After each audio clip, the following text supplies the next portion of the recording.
Bonjour à toutes et à tous. Cette présentation qui s'inscrit dans l'axe 1 du congrès, s'intéresse à la notion de jeu source, jeu épistémique source en particulier et mon questionnement ne porte pas sur la logique de la théorie en elle-même, mais plutôt sur les conditions de son usage dans les recherches alors je pars, pour ce questionnement de la notion de connaisseur qui m'est apparue assez intrigante de l'extérieur avec sa définition. Je n'y reviens pas sur, l'expert qui sait pratiquer et puis les experts qui s'y connaissent d'une manière ou d'une autre, soit par l'érudition, soit par l'enquête. En histoire, dans mon domaine, on pourrait transposer cela. Le connaisseur serait l'historien, le connaisseur pratique, mais aussi, l'expert et qui correspond, bien au professeur d'histoire, c'est-à-dire celui qui s'y connaît sur les résultats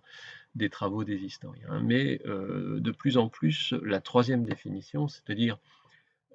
celui qui s'y connaît sur les enquêtes que mènent les historiens, c'est-à-dire qui sait enquêter sur les enquêtes des historiens et des élèves, apparaît comme nécessaire. Plus précisément, cette notion de connaisseur est intrigante du point de vue de la problématisation, dans le sens où j'ai l'impression à la lecture d'un certain nombre de textes qu'il y a une centration de plus en plus forte pour faire de ce connaisseur le professeur plutôt que l'historien, le savant de référence dans notre domaine. Alors, c'est-à-dire d'une certaine manière le professeur comme professeur idéal, comme dans la citation ici, mais qui serait pour moi, et c'est là mon questionnement, comme une manière d'abandonner, dans la mise en œuvre de la TACD dans les recherches, les jeux épistémiques sources. Aussi bien la référence scientifique en elle-même, directe, qu'on pourrait appréhender et qui serait un objet de travail du didacticien, que le jeu lui-même, et cette notion centrale pourtant, hein, du jeu. Je réfère là par exemple au dernier ouvrage de Jérôme Santini, qui parle plutôt de préférence de capacité épistémique que de jeu épistémique. Cette marginalisation des jeux épistémiques sources peut se traduire, il me semble, à travers la confusion, et je caricature, mais pour marquer mon questionnement, entre didacticien et prof idéal, ou réciproquement entre le professeur idéal qui serait un didacticien. Il me semble au contraire qu'il faut différencier les deux, didacticien et professeur, pour savoir quel service peut rendre le didacticien au professeur, mais cette fois-ci au professeur ordinaire et non au professeur idéal. Et cette nécessité renvoie à une situation particulière de la discipline et l'impossibilité pour le professeur de maîtriser la variété et l'ampleur des types d'enquêtes que mènent les historiens, qui, eux, paradoxalement, sont spécialisés sur des périodes et des configurations historiographiques bien spécifiques. Alors ça permettrait, cette différenciation, aux didacticiens de travailler à évaluer les conditions de la transformation de la forme scolaire, en travaillant précisément sur cette mise en relation des 2 communautés. Et on trouve une piste pour explorer, le travail de recherche didactique afférent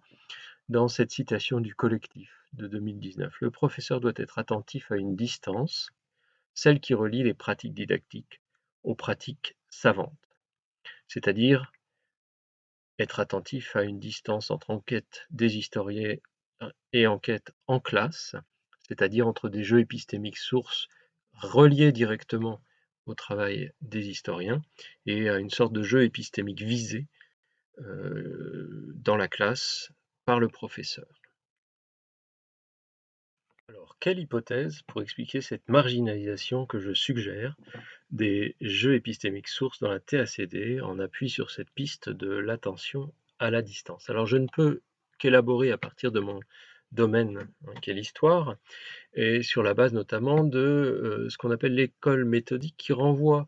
à une réduction des jeux épistémiques sources communes aux historiens, aux professeurs et aux didacticiens. Et elle mène cette réduction à un malentendu entre d'un côté le chercheur didacticien qui pense ces règles de méthode comme des régularités descriptives, alors que le professeur, lui, les utilise comme de l'enseignable, c'est-à-dire des règles à transmettre pour que les élèves les suivent. Alors, ce malentendu est sans doute pas pour rien, hein, sur le faible impact des recherches didactiques, chez les professeurs, mais en tout cas, elle, conduit à se poser la question de la responsabilité du didacticien par rapport aux pratiques d'enseignement et à rechercher les conditions du changement d'enseignable et non pas seulement,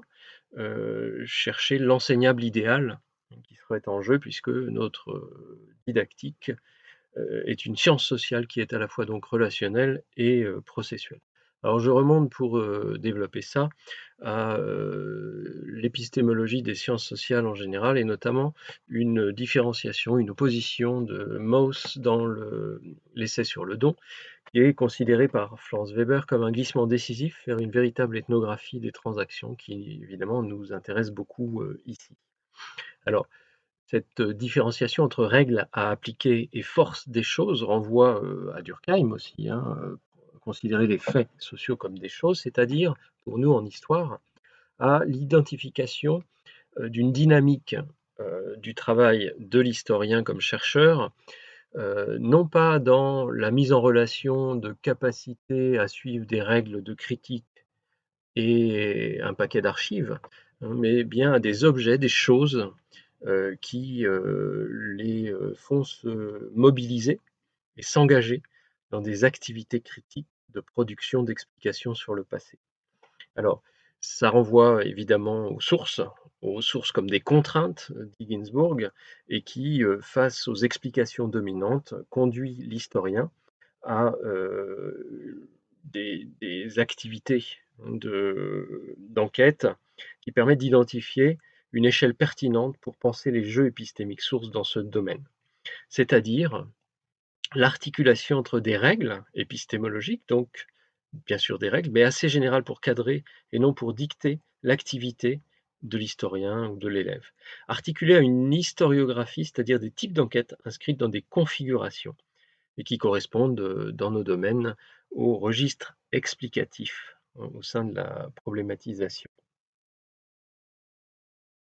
Je ne développe pas,